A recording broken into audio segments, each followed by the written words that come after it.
from Melissa's Creations, and I am just too excited to not go live right now because I want to share this card with you. I made another card from the holiday catalog. Actually, first of all, before we jump in, can we just talk about this for a second? Don't you love it? It's a thing. It's a reader board thing that has these, these little characters that pop out and you can write different things. And I found it at Burlington for like $5-6. Can you believe that? That is amazing. They had a whole bunch of different colors, but this is the one that I really, the gold on the black, I just love it. Hey Diane, hey Pam, hey everybody joining, hi Pat, how you guys doing? Yeah, so I had to come online because I was too excited.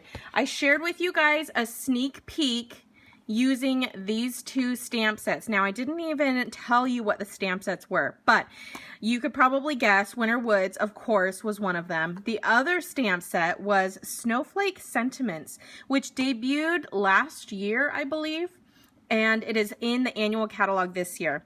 And I used this sentiment right here on my sneak peek card. So guess what, you guys? We're gonna make that card right now. And here it is. For my VIPs, you get the awesome sneak peeks. So this is the card.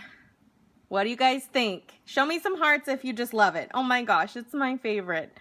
I cased this from the new holiday catalog.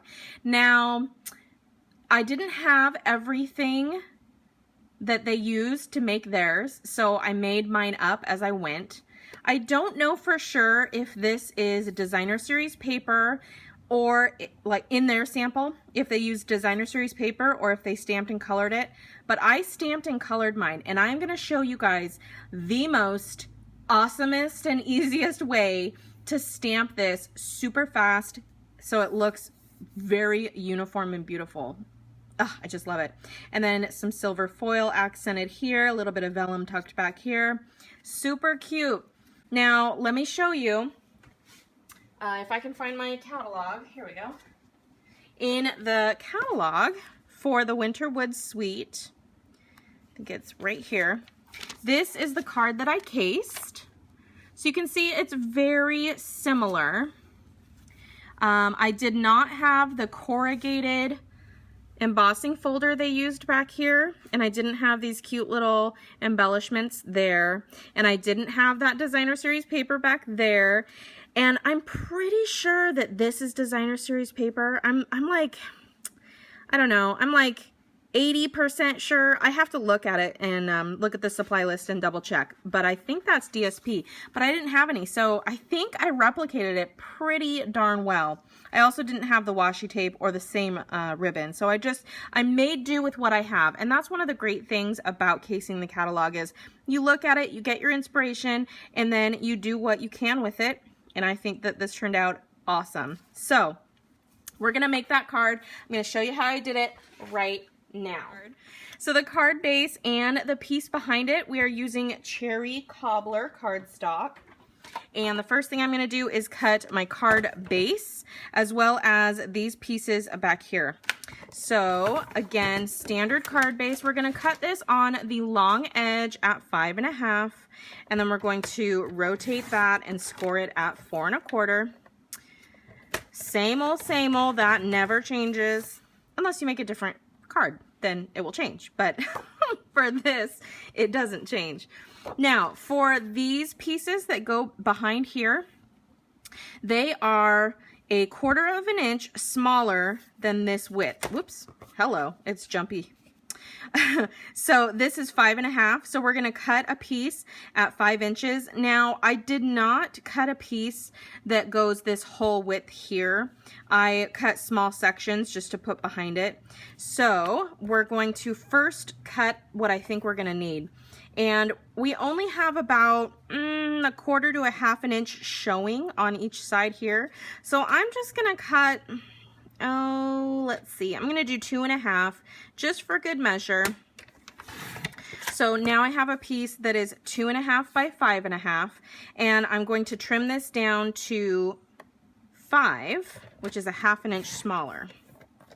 Okay, so we have that piece and that piece. We do need a piece of Whisper white cardstock. And I need this piece to measure 3 inches by 5.5 inches. So what I'm going to do with that, oops. Okay, so we've got our 5.5 this way, so I'm just gonna trim that down to 3. There we go. This piece, and I think it's just big enough for the pretty label punch. So I'm gonna test that out before I check. Yes, perfect. Yep, good size. Okay, so we're gonna leave that over there for the label. I have a scrap piece of vellum here, and this piece of vellum is pretty big compared to the one that I think that they used in the sample in the catalog. It's about 3.5 by 1.5, so it's pretty chunky. So we're gonna go, what's this measurement here? Perfect, a little bit longer. So we'll do 1.5 this way. And then we'll trim that down to 3.5. So, okay, this is the Stamparatus. I have not used it very much in my videos, but I just discovered the wonderful world of the Stamparatus when I was making this card. So this is the bottom, the back plate. It comes with 2 detachable plates, which is key on this card, let me tell you, to detach these plates. And also, on the back, we have our magnet storage. Pam, are you on Instagram? Did you see my Instagram story about how I was wrapping these? And I did a short little blurb on doing a project with this. It was a live story, so I don't think it's there anymore, but just curious. Okay, so this also comes with this nice squishy foam mat, which is absolutely essential for stamping the photopolymer, but I leave it on for all of my stamping anyway. I'm pretty sure you could stamp directly on this surface, but I just leave it there anyway. It works. So I'm going to bring in that piece of Whisper white, and I'm just going to kind of put it right here in the middle. Doesn't really matter where you put it, there-ish, works wherever. And then I'm going to be starting on this end, so I'm going to put my magnets over here. I'm going to try to not get them too close because I don't want them banging together, but I think that washi tape is going to save us. Winter Woods, you guys, this is the best set in the catalog. In my humble opinion. It is amazing, so versatile. I've already made 3 samples now, and you've seen the other 2, but I'll show you again if I remember at the end of the video. We're going to take the birch trees. I think they're birch trees. What do you guys think those are? I'm pretty sure those are birch trees. And you want to make sure that you have the thicker, darker side at the bottom. So this is the thicker, darker side. And you can tell because there's not as many open areas in the stamp, so it's more solid down here. So I'm going to start by putting that on the right hand side of my Whisper white piece, and it's off of the card base. So my Whisper white cardstock ends like right here. I know the lighting's not very good, but it ends like right here. So I have it just off the edge, and you want to make sure that it goes all the way from bottom to top. Okay, so then we're going to bring the top plate down, squish it to pick it up, and now that is stuck right where we want it on this plate. And I love that you can remove these plates so easily. So here we have some soft suede. This is an old style classic Stampin' pad, and I'm going to ink up, and I can do this part over here because then I can just snap it back on. I'm going to ink up that stamp all the way from top to bottom. The beauty of the Stamparatus, you guys, is if you don't quite ink it all the first time, you can always restamp it because it's in the exact same place. That is one of the best features of this, but I'm about to show you the second best. Okay, so that looks pretty good. Now we're ready to move these to the next so that we keep stamping off from right to left. Now what I'm going to do is I'm going to take my plate off, and it was here. I'm going to move it down 1 rung, and do the same thing. Inking it up, get it nice and juicy, bring it down, stamp it, and boom, look at that. It's like almost perfect spacing. It works. It's so awesome. I love it. So I'm going to, again, move it down another rung.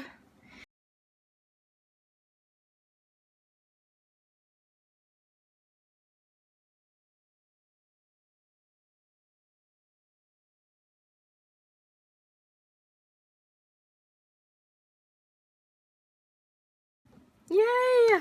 And there is our start to our birch tree background. What do you guys think? Oh, I love it. You could even leave it like this, but the best thing about doing your own DSP this way is that you can put in the background, you can color it any color you want. You could make it the sky color. You could put little grass at the bottom and sky at the top. I did really like how the annual or the holiday catalog, I keep saying annual, how the holiday catalog did this beautiful crumb cake color in the back. So I'm going to do that again. I'm going to stamp my sentiment and then punch it out. So from the Snowflake Sentiment set, I'm going to use the Merry Christmas from Our Family to Yours. So I'm going to grab a bit of washi tape so that I can cover up the part of the stamp that I don't want to stamp yet, which is from Our Family to Yours. So we'll stamp that separately in a minute. So I'm going to cover that up with washi. You could use a marker and color in just the part you want. You could be very careful and use your classic ink pad to ink up just the part that you want, but this is so much easier and it is a little quicker. So Cherry Cobbler, again, this is the old style classic Stampin' pad, but it still works. There's still ink in there. So I'm gonna ink up my Merry Christmas. And this step is very important. Before you stamp, take off that washi tape or else you're gonna get a big old line on your cardstock. So I'm gonna stamp it right kind of in the middle this way of that Whisper White scrap. Beautiful. Okay. So now we're going to punch that out with the Pretty Label Punch. And do be careful because I don't know how the new inks are, but I kind of itty tiny bit smeared this when I put it into my punch. So, but it's not awful. I can tell, but I don't know if you can tell or not, but it's kind of right over there. Okay, so I have a piece of very reflective silver foil. I have no makeup on, so you're not seeing this face today. Sorry to disappoint, but that's how it is right now. I'm gonna get my Big Shot out. Okay, we have the magnetic platform on there right now. That's what we're gonna use first. Magnetic platform, one cutting plate, my silver foil sheet, and we are going to use some dies from the In the Woods Framelits dies. This is the die set that coordinates with Winter Woods. Purchase them together and you save 10% when you get that bundle. Okay, so we're using this fun little guy and we're gonna cut two. So I'm gonna put him, try to get the most use out of this I can. I'm gonna put it there. Now, my plates are well-loved, like real well-loved. I find that when you put a well-loved plate directly onto your silver foil or any foil, it leaves marks. So unless you're using a brand new plate on the top, I highly suggest taking a piece of scratch paper. And it doesn't have to be a cardstock. It can just be, you know, a piece of whatever. And cover up as much of the foil as you can just to protect it from getting those marks on it. So I'm just going to put it over here. Most of that's cut out. And if I get a little bit more texture on the other side, I'm not too worried. So I'm going to put that there and run that through. I need two of those.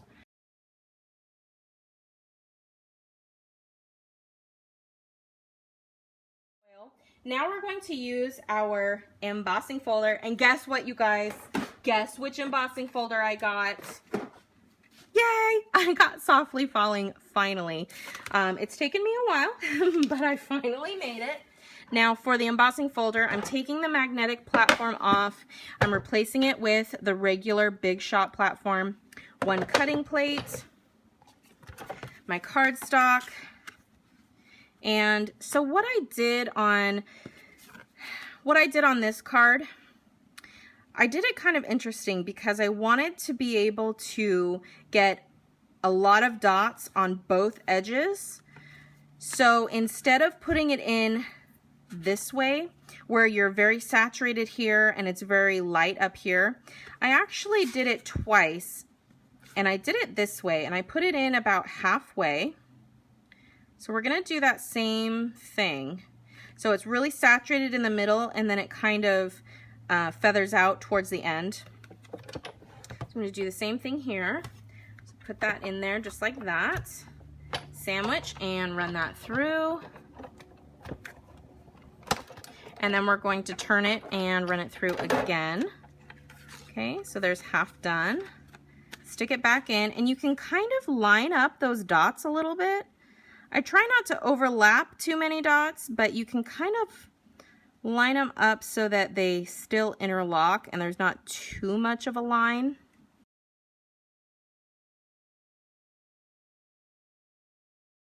So now we have a piece that is pretty even all the way across. I really like how that turned out.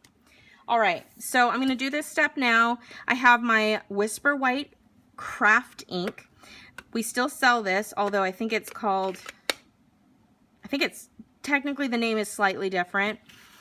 And it comes uninked, and it's sold with the pad and one refill of the craft white ink, which you can purchase more refills, but that's how it comes. It comes uninked so that you ink it yourself. It's super easy. If you don't know how to do it, I can do a tutorial for you. And I'm just going to kind of lightly run that over just so the dots start to get white. And they get nice and textured, and they pop against that red. Now, if you do it too hard, you'll get more streaks behind it. I don't know how well that's showing up on camera. And I apologize if the lighting isn't very good. It's kind of dark here, and I have all the lights on that I own. So yeah, we're just gonna do a couple of streaks like this, just to get most of those little dots white. And I'm doing this because I don't have the DSP that they used on their sample. They used like a lined checkered one, and if I had a white gel pen or chalk pen, I could draw lines, but I really like the polka dots and the snow. It looks like it's snowing in the woods that we're creating. So I really think that, yeah, Pam, exactly, snow, yay, it came out. So the crafting does take longer to dry, so you have some options if you're in a hurry. If you're in a hurry, you just have to deal with wet ink. But you can also sprinkle it with white embossing powder and emboss it. You could hit it with your heat tool to kind of help the drying process a little bit, or just let it sit and do its thing. We're not going to do any of those. We're just going to go for it.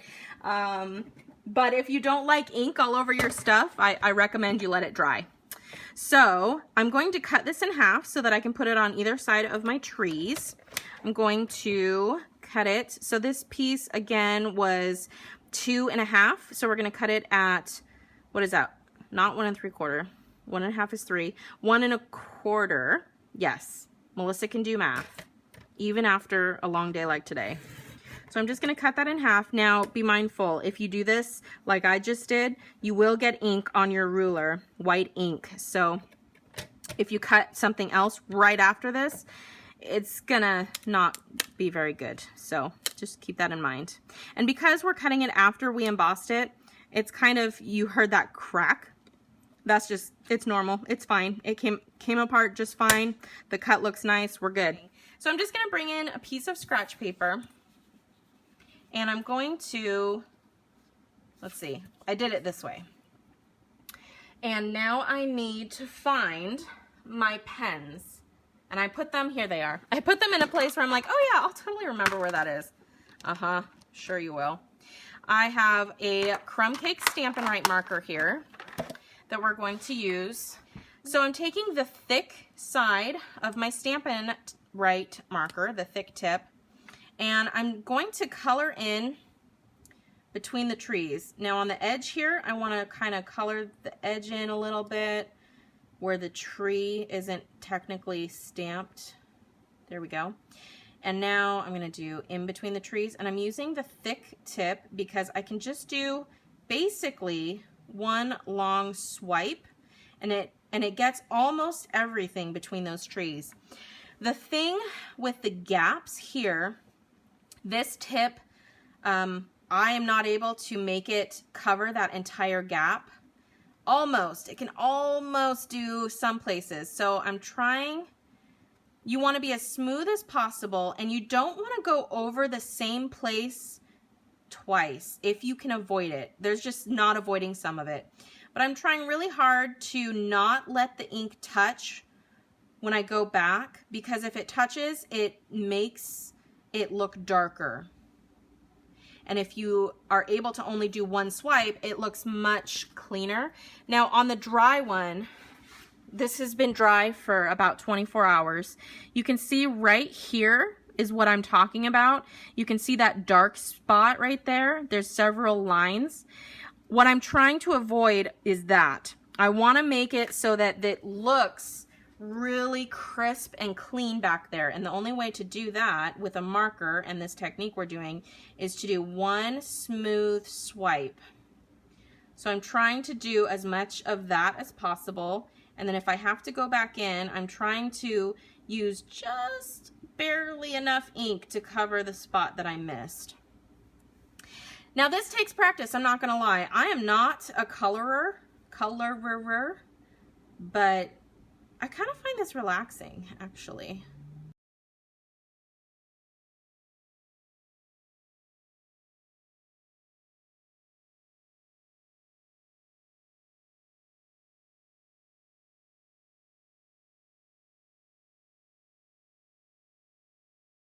And that is our DSP background. I'm going to adhere these to the back of this. So to do that, I'm just going to run a couple of strips of snail. I didn't mean to do 3, but I overlapped 2. So, all right, and you want to make sure that you put your design face down. And see, I even have way too much here, but it's okay. And it doesn't go all the way from side to side. Like I said, there's about a quarter of an inch on either side. And actually, if you wanted to put the grid paper down on here to kind of help you lay this out, we'll do a 1/2 inch and a 1/4 inch. Perfect. Okay, and then we'll, whoops, that's sticky. That's awfully sticky. I wonder why, Melissa. Gosh. Okay, is that lined up? No, that's a little skewed. There we go. So 1/2 inch and a 1/4 inch, and there we go. Boom. Super easy. Yay! Oh, I like it. Okay, so that's that part. We are also going to get this down. So to do that, first of all, think brain. It is late in the evening. I need snips so that I can do banner cut. Now if you had a banner punch, that'd be way easier. I, however, am not the proud owner of a banner punch, so I just use my snips, and it works fine. If you were to do a ton of banners, you would definitely want a tool to make it easier for you. I don't do a lot of them, so I have not yet found a need for one, unless I have one buried in some of the framelits that I have, which is entirely possible, that I just haven't remembered that I own or stumbled across. So we're gonna get that down with a couple of glue dots, and you guys, one of the best hot new tools on the market. Oh, my phone's at 20%, so I'm gonna have to plug it in here in a second. The hot new tool of 2018 This is the Take Your Pick tool. I have talked about it before, but it is now available for purchase in the holiday catalog. It has a paper piercer. It has a spatula. It has two-sided stylus. It has this putty doohickey-majiggy thing that I haven't quite used yet, but I love having the option if I want it. Okay, so I did that on the opposite corners than I anticipated, but that's okay. I'm gonna make it work. We'll do one in the middle.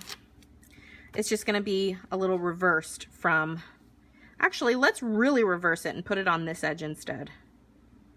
So what I'm kind of doing is lining up the tips with where I think the invisible line of the red paper behind it would be. And then I'm just gonna go about a ½ inch up from the bottom of the trees. I'm going to stick that flat down. Next up, I'm going to take the sheer ribbon in Old Olive. This is the only green ribbon that I own right now that matches this tone of card.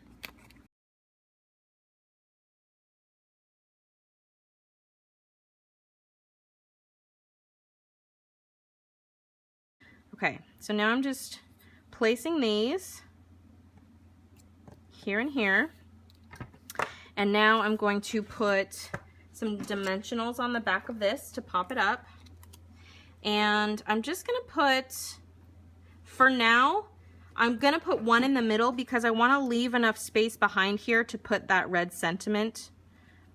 So now I'm going to find a placement for that, and boom. We'll take another glue dot. I'm gonna jam it in half, and I'm gonna put it under that. There we go. Okay. What else? Oh yeah, the trinkets. These are super fun. So the Petal Passion embellishments are really fun to put on this card. I think it really goes well with the rest of it, especially the silver and silver. So pretty. Oh, so pretty.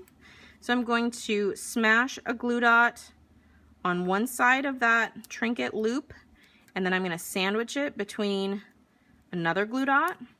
So now we have this little trinket glue dot sandwich.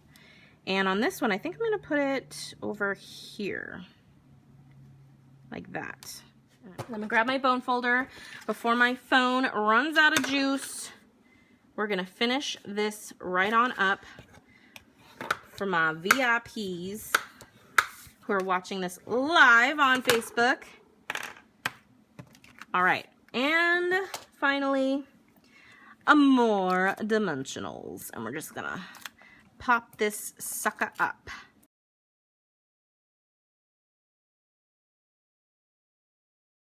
Okay, and now we're just going to line this up.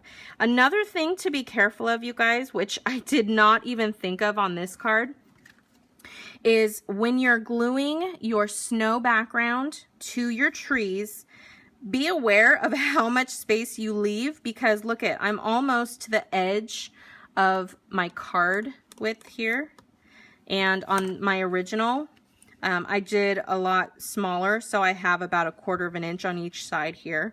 So just be aware of that. If you do decide to make this card, be aware of that spacing. So, thank you so much for watching. I hope you enjoyed the video. If you did, please give it a big thumbs up, hit that subscribe button if you haven't already, and don't forget to click that bell icon so you can be notified when I upload new videos.